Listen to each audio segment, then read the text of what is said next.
우리 함께 찬송가 421장 찬양 드리겠습니다. 421장입니다.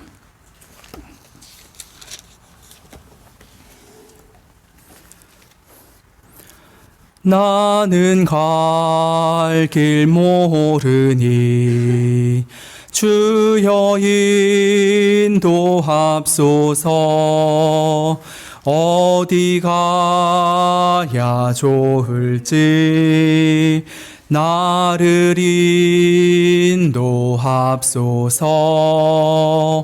어디 가야 좋을지 나를 인도합소서.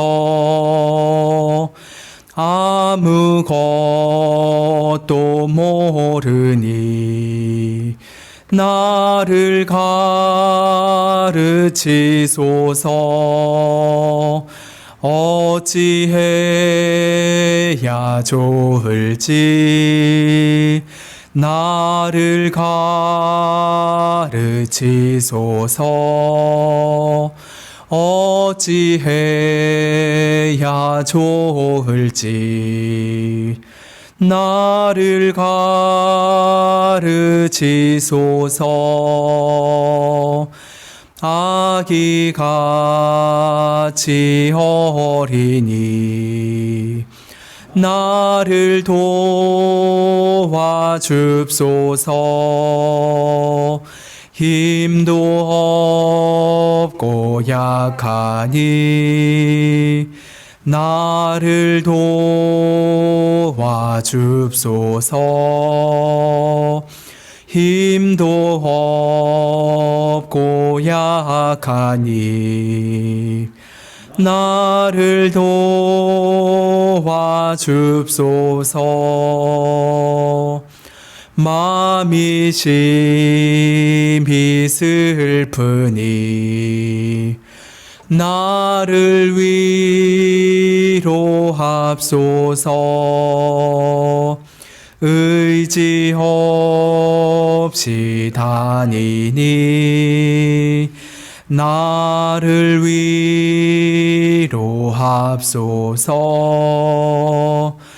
의지 없이 다니니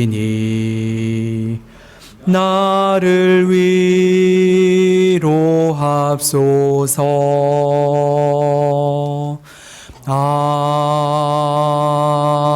아멘.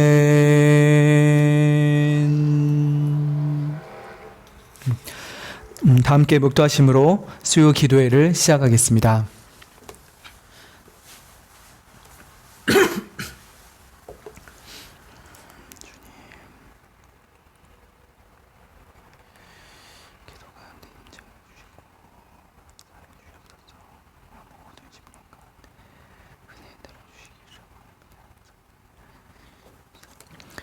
함께 찬송가 29장 찬양 드리겠습니다. 찬송가 29장입니다.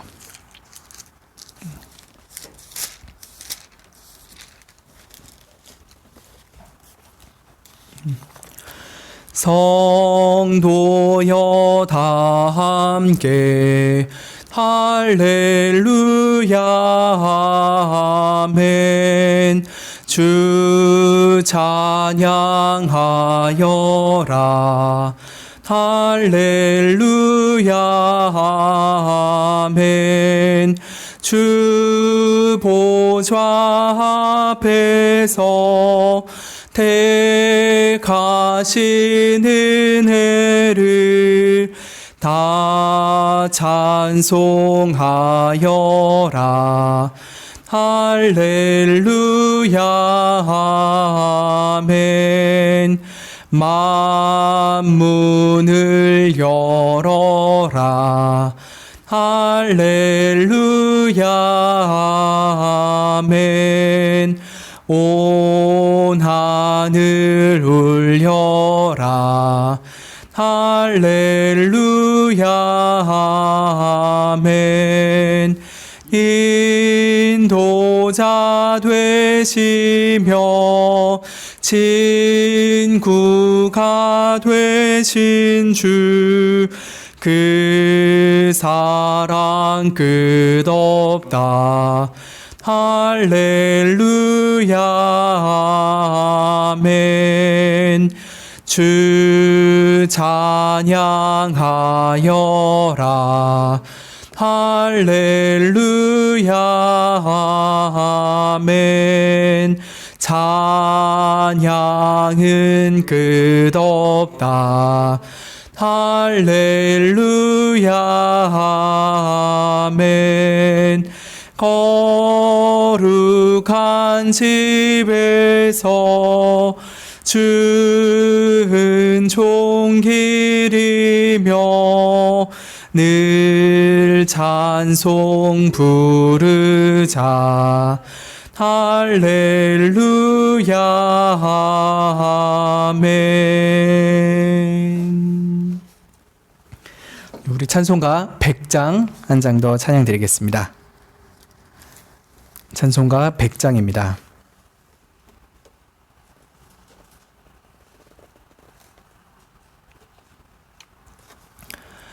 죄인 괴수 날 위해 십자가를 지신 주 길과 진리 되시며 우리 생명 되시네. 내가 주와 하나 됨 보도 비유 같도다. 예수님의 그 사랑 하늘보다 더 높고 바다보다 더 깊어 영원 무궁하도다. 나와 같은 죄인을 주가 찾아주셨네. 나와 같은 죄인도 예수님이 보살펴 모든 염려 맡으사 항상 도와주시네. 주 예수 함께 계시면 참된 생명 얻겠네.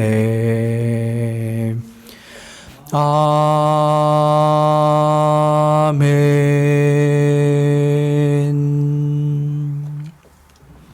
네, 함께 기도드리겠습니다.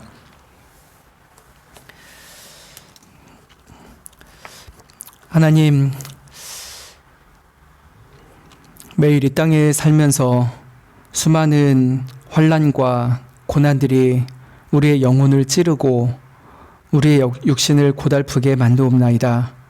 하오나 이러한 인생 가운데 하나님께서 찾아와 주시사 예수 그리스도 안에 있는 영원한 복락을 보여주시고 또한 죄사함의 은총을 베풀어 주시며 하나님의 친자녀된 자의 복을 알게 하시고 또 누리게 하시는 은혜를 주심을 인하여 진심으로 감사를 드리옵나이다. 겉으로 보면 보통 사람과 어느 것 하나 다를 바 없는 고난스러운 삶을 하루하루 살아가지만 우리 믿는 자들에게만 베풀어 주시는 특별한 은혜와 또 하나님과의 내밀한 교통의 기쁨으로 인하여서 우리가 지금껏 살아가고 앞으로도 영원한 영생을 누릴 것을 인하여 하나님께 감사를 드리옵나이다. 매일매일 우리를 지치게 하고 노곤하게 만드는 소식들이 끊이질 않습니다. 나라 안에서는 크나큰 정치적인 정쟁들과 또 경제적인 파고가 있습니다. 나라 밖으로는 언제 끝날지 모르고 오히려 격해져가는 전쟁의 소식이, 그리고 여러 나라의 경제적인 몰락과 고통의 소리들이 들려옵니다. 참으로 이 세상에 무슨 낙이 있을까? 오늘을 살아갈 때 과연 나를 웃게 하고 나로 하여금 하나님께 감사하게 하는 소식은 과연 없는가 싶기도 하지만은, 이 시간 우리가 하나님 앞에 나와 세상이 보여줄 수 없고 또 줄 수 없는 참된 기쁨이 있음을 다시금 확인하기를 원합니다. 이 예배 가운데 하나님께서 임재하여 주시사 오직 믿는 자에게 예비하여 두신 하늘에 속한 모든 신령한 기쁨들과 또 하나님과의 교통의 즐거움들을 누릴 수 있게 하여 주시기를 원하옵나이다. 우리 속에 좀 하나님과의 그 교통을 방해하는 많은 죄와 허물들, 과실들을 주님 앞에 고백드리옵나이다. 다시금 예수 그리스도의 보혈로 이 모든 죄를 씻어주시옵고 하나님 앞에 참 의인으로 담대히 나아가 주님과 교제할 수 있게 은혜를 주시기를 원하옵나이다. 참, 우리 속에 믿음이 없습니다. 많은 환난 가운데 분명히 하나님은 우리를 향한 선한 도우심을 숨겨두셨건만 우리는 믿음의 눈을 질끈 감아버리고 그저 세상에 보이는 고통과 어려움들에만 낙심하고 좌절합니다. 그러나 하나님께서 부르신 자, 하나님의 뜻대로 부르심을 입은 모든 자들에게 모든 일들을 합력하여 선을 이루신다 약속하여 주셨사오니 우리에게 참 믿음을 주시사 오늘 우리가 부딪히고 또 부대꼈던 수많은 환난 가운데 숨겨두신 하나님의 선한 역사를 믿음으로 기대하게 해주시기를 원합니다. 그런 참된 믿음의 눈을 뜰 수 있도록 아버지 이 시간 우리와 함께하여 주시옵소서. 예배 가운데 함께하여 주시기를 원하오며 예수님의 이름으로 기도드립니다. 아멘. 이 시간 사무엘하 9장 말씀 나누겠습니다.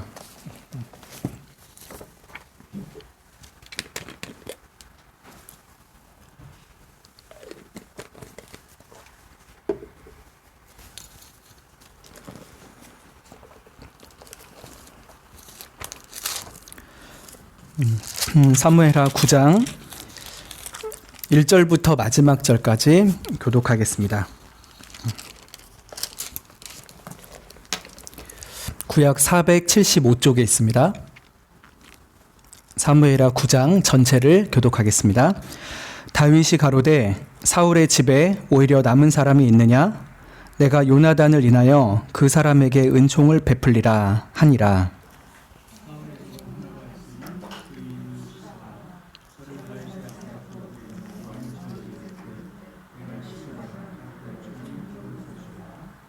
왕이 가로되 사울의 집에 남은 사람이 없느냐? 내가 그 사람에게 하나님의 은총을 베풀고자 하노라. 시바가 왕께 고하되 요나단의 아들 하나가 있는데 절뚝발이니이다.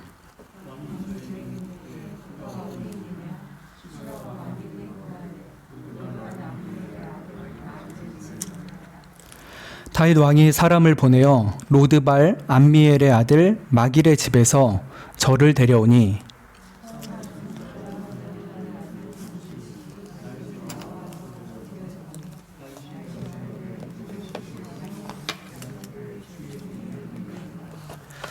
다윗이 가로되 무서워 말라.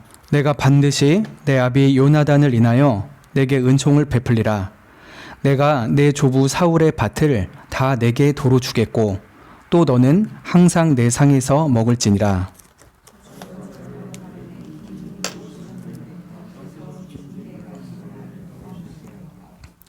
왕이 사울의 사환 시바를 불러서 이르되 사울과 그 온 집에 속한 것은 내가 다 내 주인의 아들에게 주었노니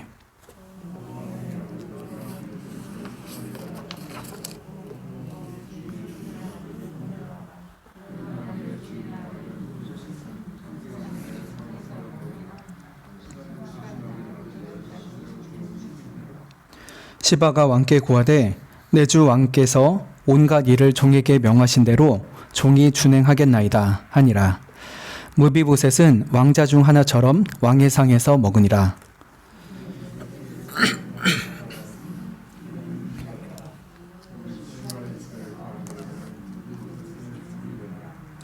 무비보셋이 항상 왕의 상에서 먹음으로 예루살렘에 거하니라. 그는 두 발이 다 절뚝이더라. 아멘. 예, 매일 성경의 순서에 따라서 최근에는 사무엘 하 말씀을 보고 있습니다. 오늘은 9장을 읽었는데 그 앞에 있는 배경을 좀 짧게 말씀을 드리는 게 좋을 것 같습니다. 사무엘상 마지막 31장에서는 사울과 요나단의 두 형제까지도 블레셋과의 전쟁에서 전사하게 되는 것이 기록되어 있죠. 이제 사무엘 하로 넘어와서는 다윗이 사울의 뒤를 이어서 이스라엘의 왕이 되는 장면이 기록될 것입니다. 먼저 2장에서는 다윗이 30세 때 유대의 헤브론이라는 곳에서 유다 한 지파의 왕으로 시작되는 것을 기록하고 있습니다. 사울의 첩의 아들 중에 하나였던 이스보셋이라는 사람이 요단강 건너편으로 넘어가가지고 나머지 11지파의 왕노릇을 합니다. 그래서 이스라엘에는 일시적으로는 두 정부가 세워진 거죠. 다윗이 다스리는 유다의 헤브론, 그리고 사울의 첩의 아들이 다스리는 요단강 동쪽에서의 나라, 이렇게 둘이었습니다. 그러나 이스보셋은 부하들에게 배신을 당해서 살해되죠. 마침내 모든 지파가 다윗에게 요청을 했고 다윗은 통일 이스라엘의 왕이 됩니다. 블레셋을 물리친 후에 다윗은 언약궤를 다윗 성으로 옮겼습니다. 정말 하나님께서 다스리신 나라, 하나님께 예배드리는 나라로 이스라엘을 드리기 위함이었죠. 그리고 성전 건축까지도 하나님께 해드리길 원했지만 오히려 하나님께서는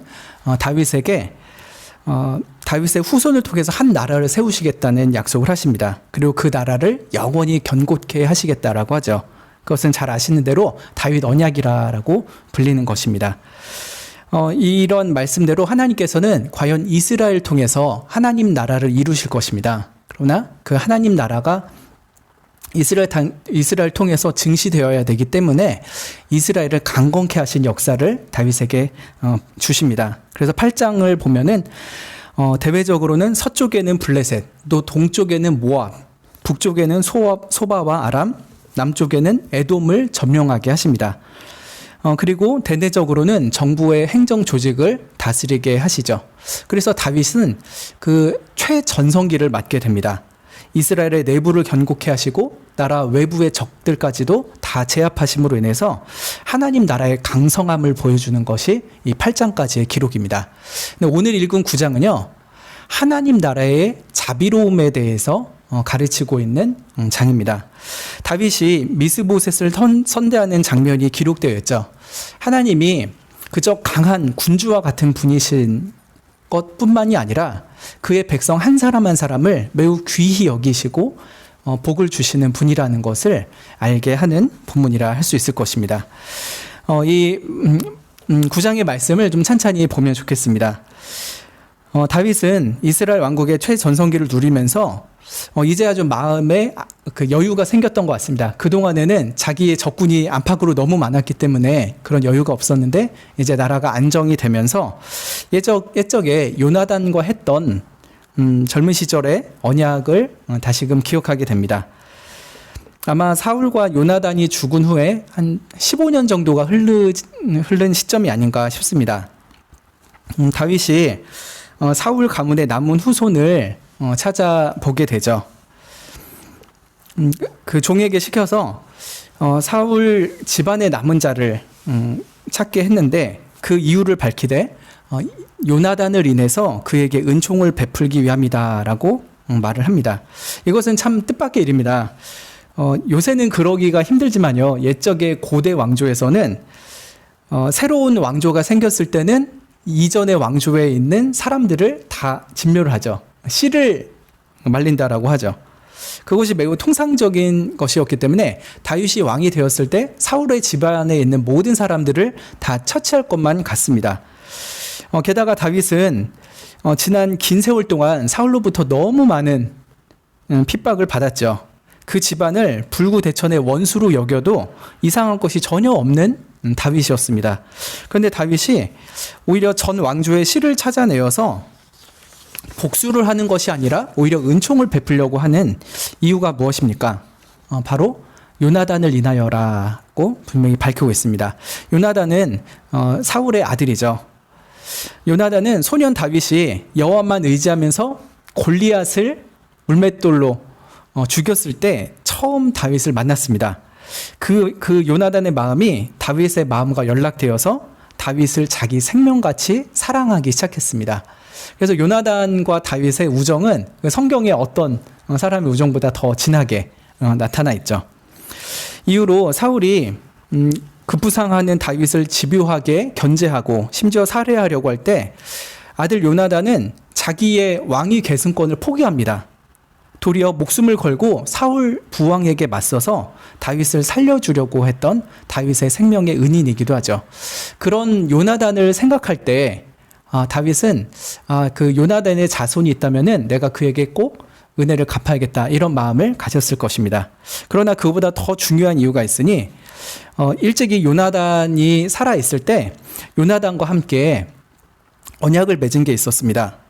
사울이 다윗을 죽이려고 하는 것들이 확실시 되어 갈 때쯤에 요나단이 은밀하게 다윗과 접촉을 하여서 언약을 맺은 것이 있었죠. 사무엘상 20장에 그런 말씀들이 있는데요. 요나단이 이런 말을 합니다.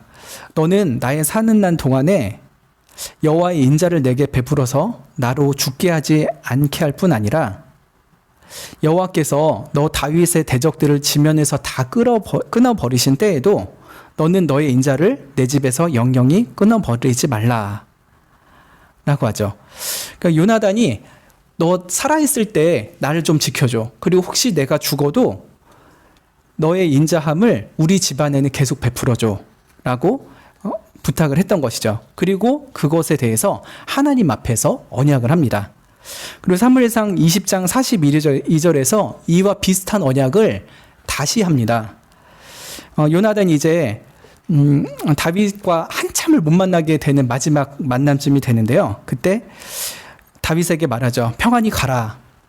우리 두 사람이 여호와의 이름으로 맹세하여 이르기를 여호와께서 영원히 나와 너 사이에 계시고 내 자손과 내 자손 사이에 계시리라 하였느니라.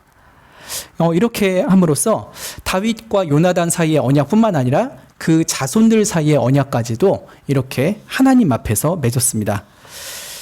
사실 이 다윗과 요나단의 언약은 마치 그 삼국지의 관우, 장비, 유비의 도원 결의와 같은 인간적인 의리로 맺은 언약과는 전혀 다른 성격입니다. 이 다윗과 요나단의 언약은 인간의 언약을 뛰어넘어서 거룩하신 하나님의 은혜 언약 안에 있는 언약입니다.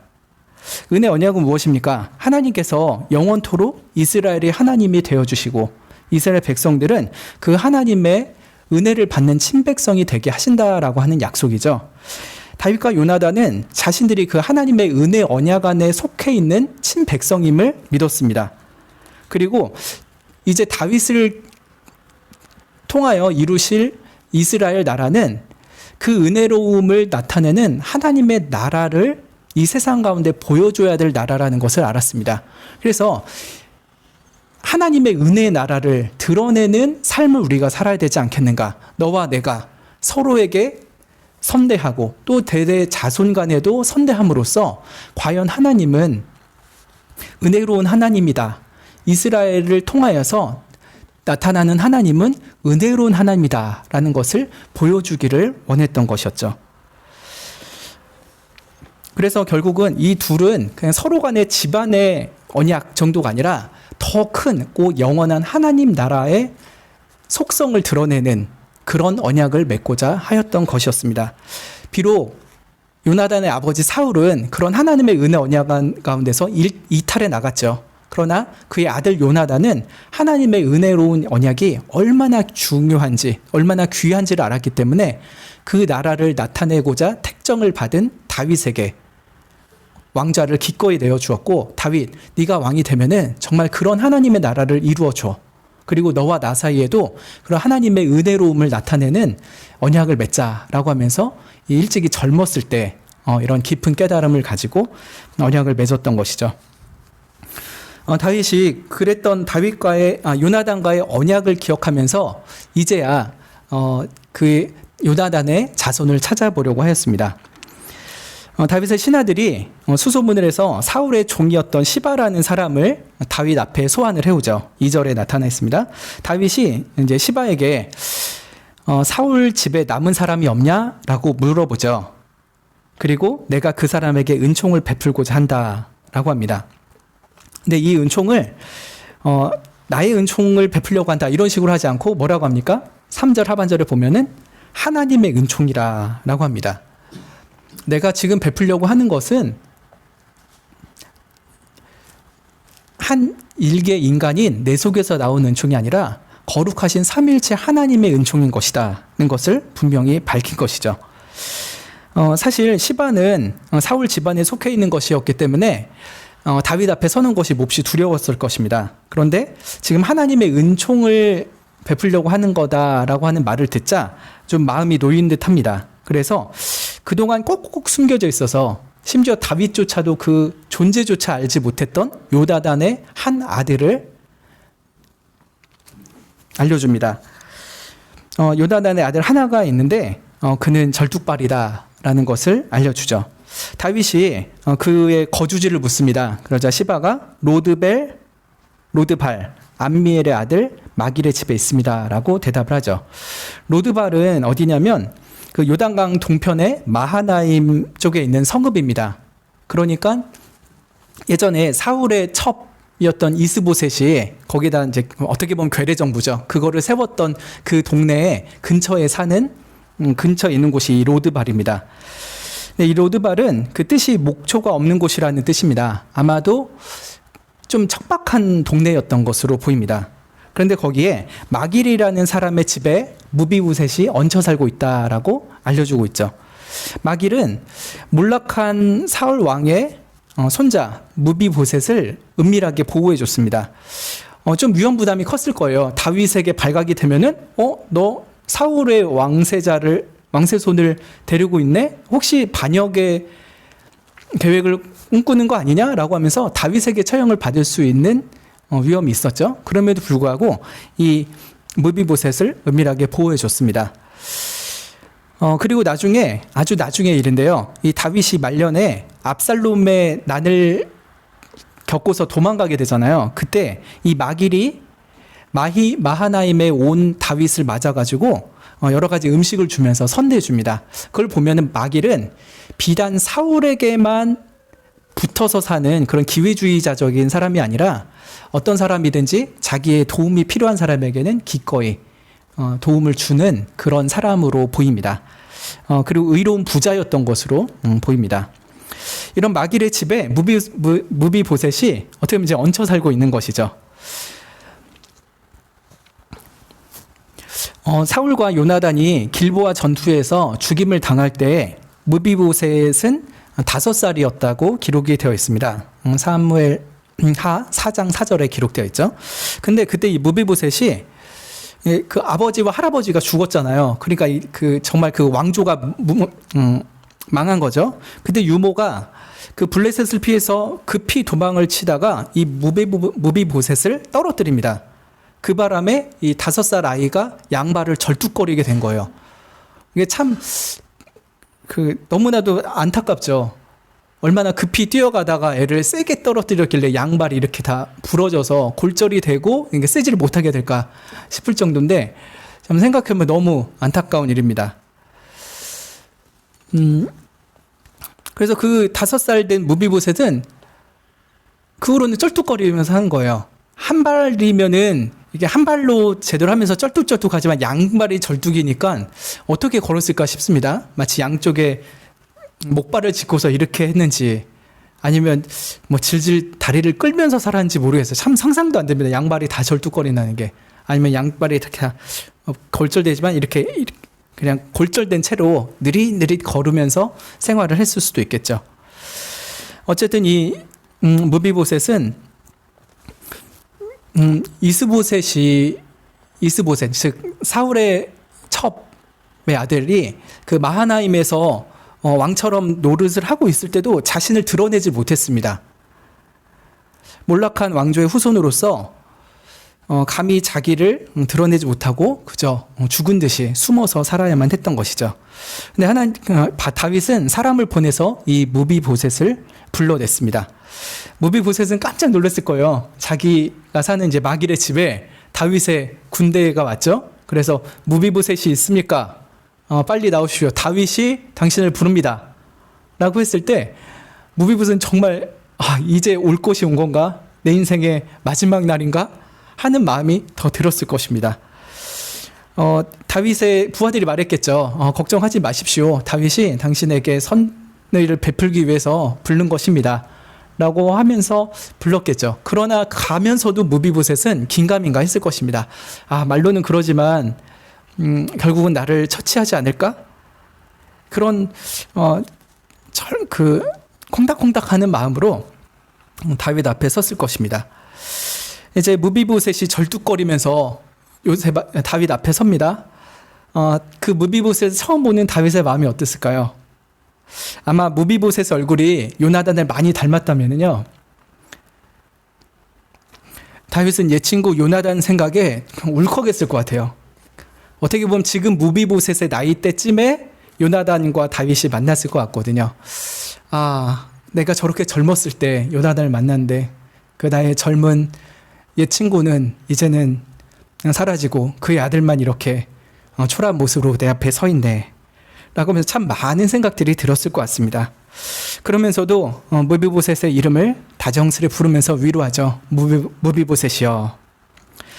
무비보셋은 종이 여기 있습니다 라고 하면서도 여전히 두렵습니다. 그의 얼굴이 딱딱하게 긴장되어 있는 것을 다윗이 알아볼 수밖에 없죠. 그래서 무서워 말아라, 따뜻하게 위로해 줍니다. 행여나 사울의 잘못으로 인해서 자기가 죽임당하지 않을까 두려워하고 있는 이 무비보셋을 따뜻하게 위로해 줍니다. 그러면서 내가 반드시 너의 아버지 요나단을 인해서 너에게 은총을 베풀리라 라고 약속을 해줍니다. 이 말을 들었을 때 그제서야 무비보셋이 약간 마음에 긴장감이 풀리고 정말 이 다윗이 내 아버지 요나단을 인해서 나에게 선의를 베풀 수도 있겠구나 하는 마음을 가졌을 것입니다. 그때 다윗이 정말 그 은총이 무엇인지를 구체적으로 두 가지로 말합니다. 7절 하반절에 보시면요, 사울의 밭 전체를 무비보셋에게 돌려주겠다라고 약속을 합니다. 아마 사울의 재산이 다윗 왕에게 귀속되어 있었겠죠. 그런데 그 토지 소유권을 무비보셋에게 주겠다라고 합니다. 그리고 9절과 10절을 아까 읽으셨었는데 사울의 종 시바를 불러서 시바와 그의 아들 15명 또 그의 종 20명을 무비보셋의 밭을 경작하고 수확해서 무비보셋을 공개하라라고 명령을 합니다. 12절에 보면은 무비보셋에게 어린 아들이 있다고 기록되어 있죠. 그러니까 참 신기해요. 신체적인 조건이 굉장히 안 좋잖아요. 그럼에도 불구하고 어떻게 결혼을 했습니다. 그리고 아기도 있습니다. 그래서 이 무비보셋의 가족이 평생토록 경제적으로 어려움 겪지 않도록 이렇게 넉넉하게 해결을 해줍니다. 그리고 두 번째 은총은 7절 마지막에 있죠. 너는 항상 내 상에서 먹을지니라 라고 하고 있습니다. 요나단의 피부치를 마치 자신의 피부치처럼 여겨줍니다. 11절 하반절에 보시면 다윗이 무비보셋을 왕자 중 한 명으로 대우해서 항상 다윗의 상에서 먹게 하였다 라고 합니다. 무비보셋은 하루아침에 참 꿈에도 생각하지 못했던 인생에 큰 변화가 일어났습니다. 다윗 왕 앞에 나왔음에도 불구하고 처형을 당하는 것이 아니라 오히려 말로 닿을 수 없는 큰 은총을 입었죠. 그 감격에 벅차올라서 엎드려서 다윗 앞에 말합니다. 뭐라고 합니까? 8절에 있는 말씀 같이 읽어볼까요? 저가 절하여 가로되 이 종이 무엇이간데 왕께서 죽은 개 같은 나를 돌아보시나이까. 이 종이 무엇이간데 죽은 개 같은 나를 돌아보십니까? 이렇게까지 고백을 합니다.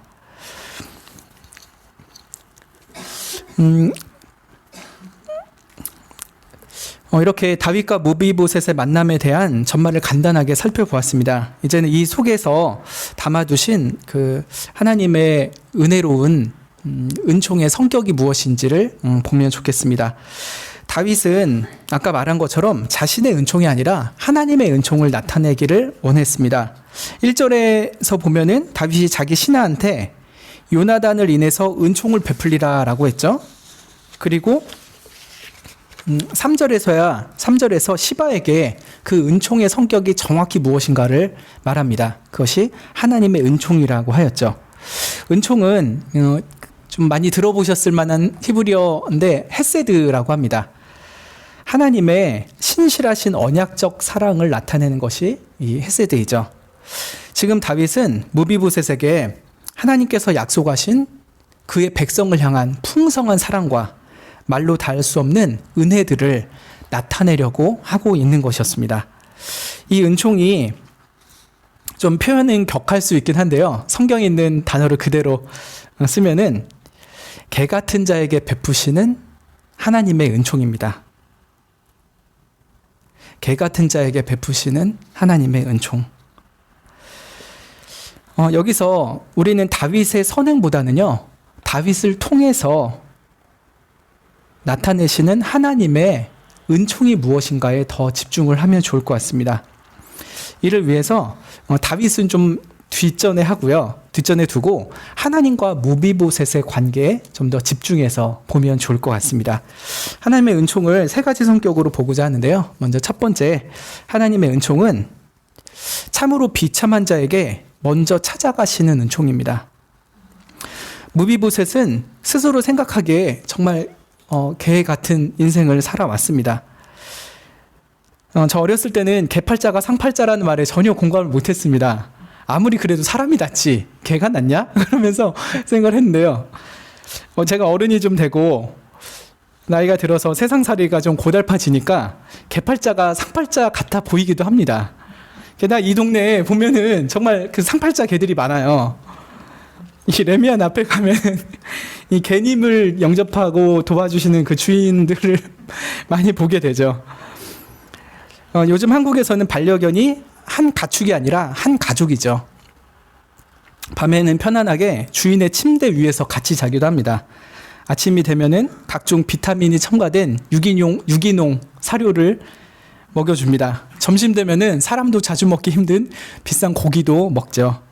선선한 저녁이 되면은 그늘막도 설치되어 있고 승차감 좋은 우레탄 바퀴로 만들어진 견모차에 태워서 산책도 시켜줍니다. 개들은 그 견모차에 앉아가지고 이렇게 세상 구경하고 다니고 사람 구경하고 다니죠. 정말 상팔자가 이런 상팔자가 없습니다. 대변을 보면은 주인이 알아서 척척 뒤처리 해줍니다. 외출 후에는 고급 향기 나는 강아지 전용 모바일 케어 샴푸로 목욕도 시켜줍니다. 아프면 병원 데려다 주고요. 때 되면은 예방접종 해주고 엑스레이 비싼 것도 마다하지 않고 다 치료를 해줍니다. 주인한테 이 개가 돈 한 푼 갖다 주는 거 없죠? 근데 주인은 온갖 돈을 다 쏟아서 그 개님을 섬깁니다. 정말 개팔자가 상팔자입니다. 저는 가끔 그런 생각이 들어요. 그 개를 잘 사랑으로 돌보는 분들을 그 비난하고 싶은 생각 전혀 없지만 본인들 부모님한테도 저렇게 할까? 그런 생각이 들기도 하더라고요. 어떻게 보면은 부모보다 개에게 더 많은 시간과 에너지와 정성과 시간을 드리는 것도 있지 않을까 이런 생각이 들죠. 이쯤이면은 정말 개팔자가 상팔자 맞지 않습니까? 근데 지금의 한국에서는 그렇지만 무비보셋이 살던 당시 고대 이스라엘은 개팔자는 정말 아무것도 아니죠. 말 그대로 개 취급을 받는 것이었습니다. 제대로 된 밥도 잘 못 얻어 먹어서 개들은 늘 굶주렸겠죠. 낮의 더위와 밤의 추위를 피할 곳도 없고 또 사람들한테는 동네 북처럼 얻어맞으면서 다니기도 했을 것입니다. 게다가 개 중에서요, 죽은 개잖아요. 죽은 개는 이스라엘의 정결법상 부정한 것입니다. 그래서 가장 혐오스러운 존재 중에 하나가 바로 이 죽은 개이죠. 근데 무비보셋이 다윗 앞에 저는 죽은 개 같은 인생입니다 라고 고백을 합니다. 이게 정말 과장이 아니죠. 5살에 두 발을 다 절뚝거리게 되었습니다. 친구들 막 뛰어다니고 술래잡기 하면서 놀 때 자기는 뛸 수 없어서 그저 보고만 있었겠죠. 게다가 더 비참한 것은 하나님께 버림받아서 몰락한 사울의 손자라고 하는 점입니다. 이것은 정말 그 어떤 것으로도 씻을 수 없는 오명이죠. 로드발이라는 척박한 황무지 동네에 숨어서 그나마 마길이라는 선한 사람이 거두어져서 살기는 하지만 스스로 인생을 생각해 볼 때 참으로 비참하기 짝이 없을 것 같습니다. 그나마 인생의 낙이라는 게 어떻게 얻게 된 아내, 그리고 미가라는 아들 하나죠.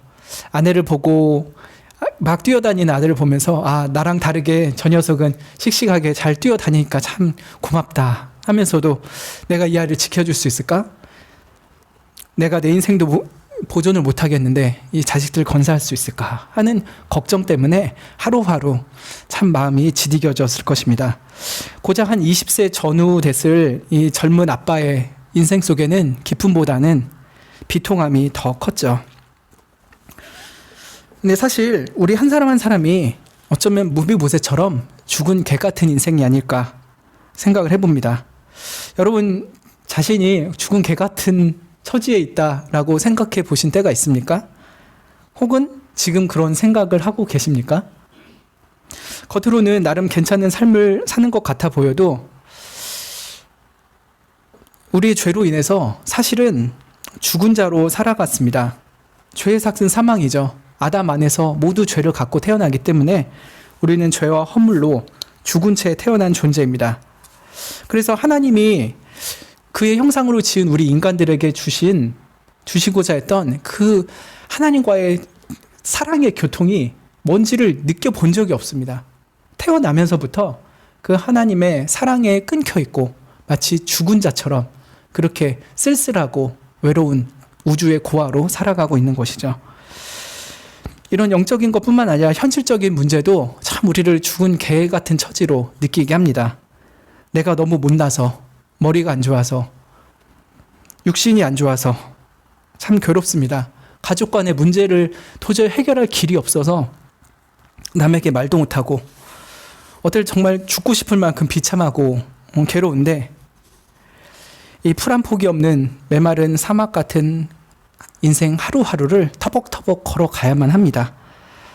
정말 저 개가 나보다 훨씬 행복해 보인다 라고 느껴지는 비참한 그리고 쓸쓸한 하루하루를 살아가기도 하죠. 이런 우리 인생 가운데 하나님이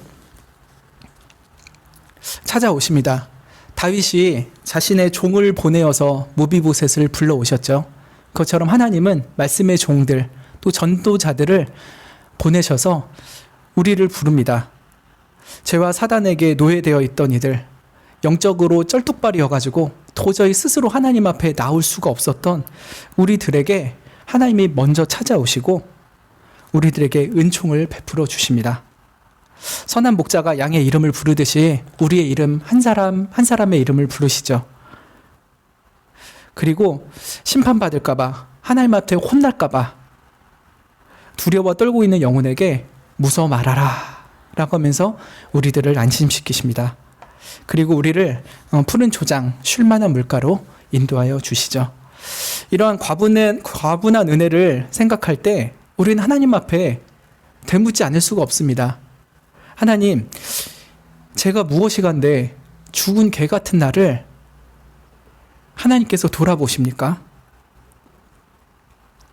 아무도 거들떠보지도 않고 심지어 내 부모도 어찌해주지 못했고 나를 가장 사랑한다고 하는 그 사람조차도 고개를 절레절레 흔들며 돌아서던 나에게 하나님은 어떻게 다시금 찾아오시고 또 찾아오셔서 나를 구원해 주시고 나에게 수많은 은총을 내려주십니까? 하면서 그 하나님의 큰 헤세드의 은총 앞에 우리는 엎드려 경배할 수밖에 없게 되는 것이죠. 이렇게 하나님의 은총은 개같이 비참한 인생에게 먼저 찾아오시는 은총입니다. 두 번째로 하나님의 은총은요,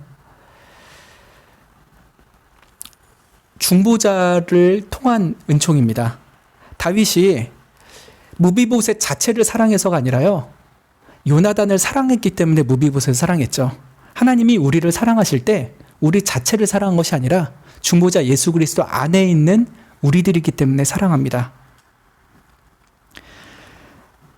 사실 무비보셋은 자기가 다윗에게 호의를 받을 대상자라는 것을 꿈에도 생각하지 못했을 것입니다. 아버지와 요나단이 자기가 태어나지도 않았을 때 혹은 자기가 매우 어렸을 때 약속을 했죠. 그리고 그런 약속을 요나단으로부터 듣지도 못했습니다. 그러니까 그 아버지와 다윗 간의 언약은 무비보셋에게 전혀 전해지지 않았기 때문에 무비보셋은 다윗이 왕이 되면은 나를 좀 선대해 주지 않을까? 이런 기대에도 전혀 하지 못하는 삶이었죠. 그저 내 인생은 참 개만도 못한 인생이다 라고 하면서 하루하루를 살았을 것입니다. 그러나 이 무비보셋이 태어나기도 전에 요나단은 다윗과 언약을 맺었죠. 너 나의 자손에게 선대해 주어라. 마치 성부와 성자 하나님께서 태어나지도 않은 우리들을 위해서 서로 우리를 위한 구원을 계획하셨죠. 우리는 성부 하나님과 성자 예수님이 영원 전에 우리를 위한 구원을 계획해 놓으셨는지 알지도 못했습니다. 우리가 태어나기 전에 다 하신 말씀이잖아요. 우리는 하나님에게 은혜 받을 대상이라는 것, 하나님께 구원받을 복된 존재라는 것을 모른 채 살았습니다. 그런데 어느 날 하나님께서 먼저 찾아오셨어요. 그리고 내가 그리스도 안에서 창세전에 너를 선택했어. 너는 전혀 몰랐지? 꿈도 못 꿨던 일이지? 근데 내가 너를 사랑해. 왜? 예수 안에서 너를 선택했으니까. 내가 예수를 사랑하는 것처럼 내가 너를 너무 사랑해. 내가 예수를 말할 수 없는 기쁨으로 사랑하고 영원토록 기뻐했던 것처럼 이제 너를 말할 수 없는 사랑으로 용서하고 너와 영원한 기쁨을 나누기를 원해 하면서 우리에게 찾아오시는 것입니다. 우리 자체가 이뻐서, 우리 자체가 사랑받을 만한 구석이 있어서가 아니라 예수 그리스도 안에서 우리를 하나님의 자녀로 선택하여 주셨기 때문인 것이죠.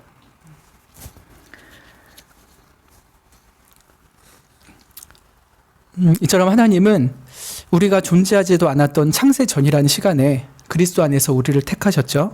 그리고 하나님께 원수 노릇했던 우리의 흉악한 죄를 우리의 중보자 예수 그리스도에게 다 대신 떠넘기시고 그 예수 그리스도께서 하나님의 저주와 진노를 대신 당하게 했습니다. 대신 우리는 예수 그리스도 안에 있는 그 보혈의 공로를 믿을 때 그리스도를 사랑하는 그 완전한 사랑을 우리들에게도 주시겠다 약속을 하여 주셨습니다. 그래서 우리는 감히 무비보셋처럼 무비보셋이 다윗 앞에 나아갈 것이 하나 없을지라도 나아가게 된 것처럼 우리가 하나님 앞에 나아갈 수 있는 이유는 중보자 예수 그리스도 안에 우리가 선택을 받았기 때문인 것입니다.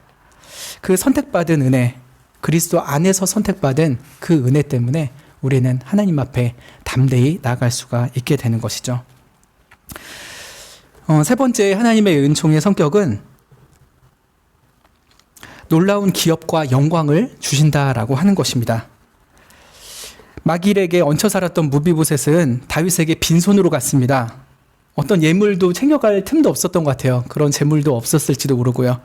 그러나 다윗은 빈손으로 왔던 무비보셋을 꾸짖지 않았고요. 오히려 사울의 밭을 다 되돌려 주었습니다. 가나안 땅을 이 무비보셋에게 돌려준다라는 것은 무비보셋이 하나님의 언약 백성의 신분을 다시 회복한다라고 하는 것이죠. 사울의 손자이기 때문에 하나님께 저주받을 것만 같지만 요나단의 아들이기 때문에 언약 백성의 아들이기 때문에 그가 하나님의 언약 백성이라는 것을 분명히 보여주신 뜻으로 사울의 밭, 가나안 땅을 일부 허락하여 준 것이었습니다. 우리도 하나님 앞에 빈손으로 나왔습니다. 그러나 하나님은 죽은 개 같은 우리들에게 영원하고 영광스러운 천국을 기업으로 주셨습니다. 참 너무나도 큰 은혜가 아닐 수 없죠. 참 이 땅 가운데 집 한 채 없이 그저 여러 집을 전전긍긍하면서 살아간다 할지라도요, 우리들에게 영원한 천국이 예비되어 있습니다. 그 천국을 참 아무것도 없는 우리들, 하나님 앞에 빈손으로 온 우리들에게 기꺼이 나눠주시는 분이 바로 우리 하나님이죠. 영원히 썩지 않고 쇠하지 아니하는 그 하늘의 기업을 우리에게 선물로 주시는 것을 너무나도 기뻐하십니다. 여러분, 받으십시오. 누가 아파트, 신축 아파트 준다고 했을 때 그 기쁨이 얼마나 대단하겠습니까? 근데 그거와 비할 수 없는 저 영원한 천국을 우리에게 이미 주셨어요. 그리고 그 우리에게 주신다는 양도 증서에 대한 도장까지도 다 찍어주셨죠. 성령으로 인해서 그 도장을 찍어주셨습니다. 여러분은 믿음으로 그 계약서를 받아들이시고 장차 그 영원한 천국에 입주하실 날만을 기다리시면 될 것입니다. 그리고 다윗이 무비보셋을 왕자 중에 하나처럼 여기고 자기의 식탁에서 항상 식사를 하게 해주었죠. 영적으로 절뚝발이 같은 우리들을 하나님이 부끄러워하지 않으셨습니다. 그리고 그 하늘나라의 잔치에 우리를 초대하셔서 우리들의 영원한 안식과 평안을 보장하여 주셨죠. 제가 얼마 전에 사촌 결혼식에 갔습니다.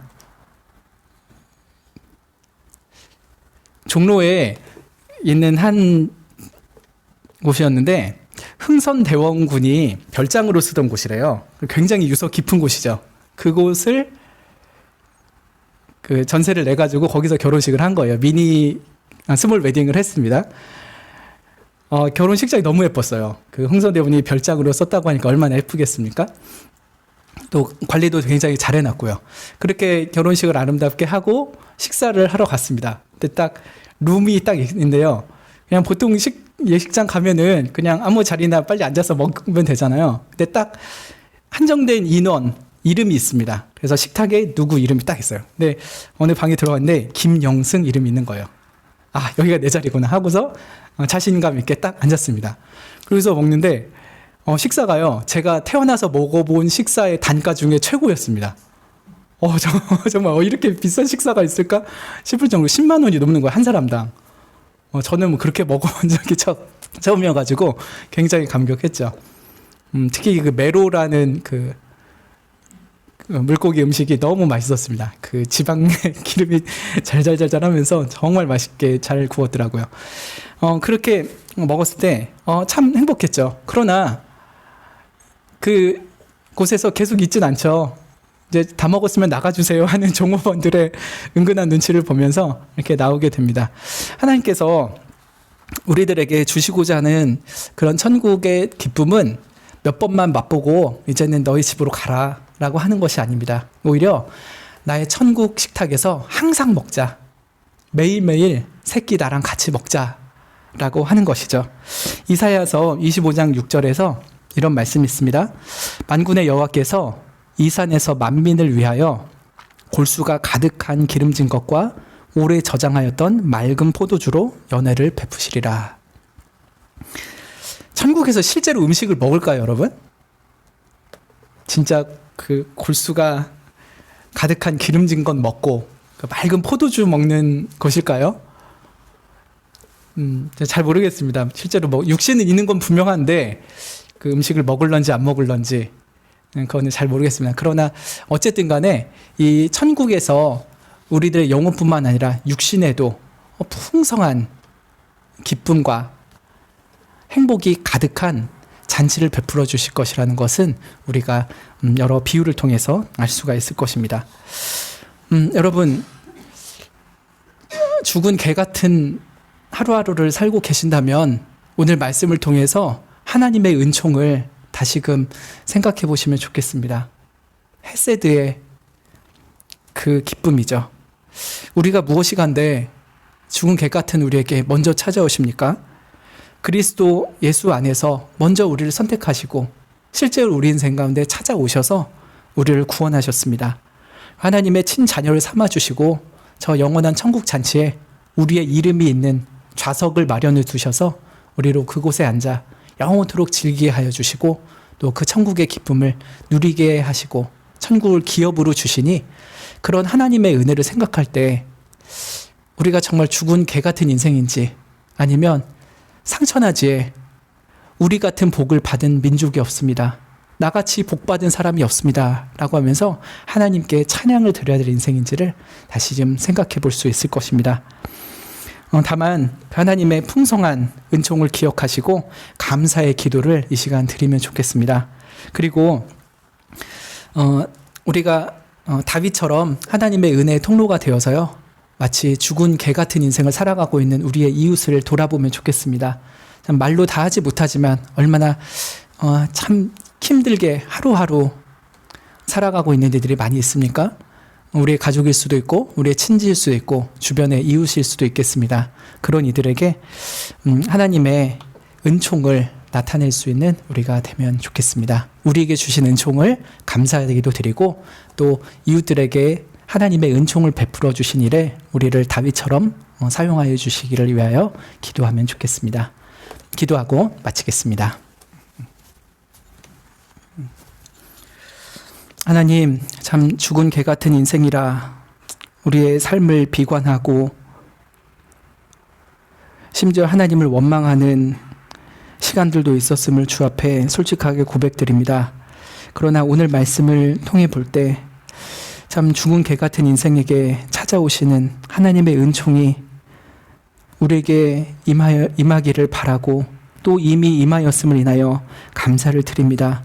우리 주변에 말로 닿을 수 없는 고통과 괴로움 속에서 신음하고 있는 이웃들을 외면치 않게 하시고 그들에게 찾아가 하나님의 은총을 함께 나눌 수 있도록 우리에게 선한 마음을 채워주시기를 원합니다. 예수님의 이름으로 기도드립니다. 아멘. 주님께서 가르쳐 주신 기도 아뢰므로 수요 기도회를 마치겠습니다. 하늘에 계신 우리 아버지여, 이름이 거룩히 여김을 받으시오며 나라의 임하옵시며 뜻이 하늘에서 이룬 것 같이 땅에서도 이루어지이다. 오늘날 우리에게 일용할 양식을 주옵시고 우리가 우리에게 죄 지은 자를 사하여 준 것 같이 우리 죄를 사하여 주옵시고 우리를 시험에 들게 하지 마옵시고 다만 악에서 구하옵소서. 대개 나라와 권세와 영광이 아버지께 영원히 있사옵나이다. 아멘.